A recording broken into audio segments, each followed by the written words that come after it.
Cavaliere Marongiu, una gran bella serata di celebrazione di quella che è la storia dei Cavalieri e di quelle che sono le promesse.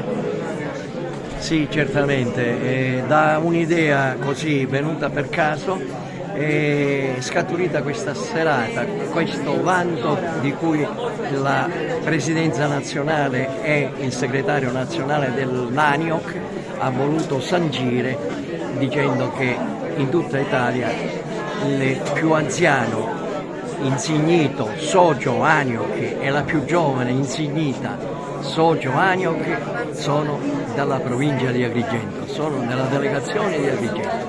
Il conte Monzani ha voluto sancire questo facendo delle ricerche a livello nazionale. Quindi grazie anche alla presenza della emittente e quindi un ringraziamento alla dottoressa Margherita Trubiano che ha gentilmente accettato di partecipare a questa serata. E naturalmente il ringraziamento va anche a tutte le autorità che hanno impreziosito questa serata. Cavaliere, una serata che sancisce come lei, Cavaliere di Gran Croce, rappresenti la storia, ma anche la cultura e l'amore per l'impegno sociale.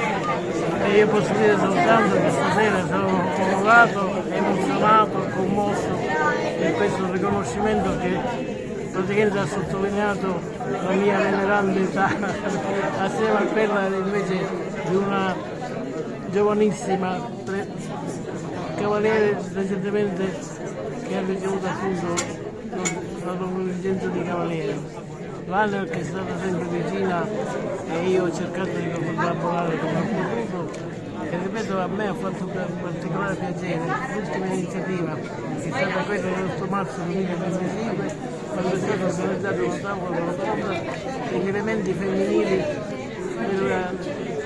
delle forze dell'ordine e per la serata che si è svolta presso il comando provinciale di Carabinieri è stata unica in tutta Italia. Questo testimonia la vitalità dell'ANIOC che è sempre presente in tutte le manifestazioni.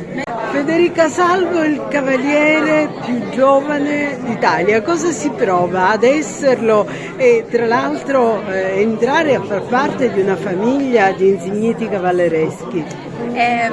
Sono molto contenta di condividere questo riconoscimento di insignita appunto più giovane d'Italia appunto nell'ANIOC, nella famiglia dell'ANIOC.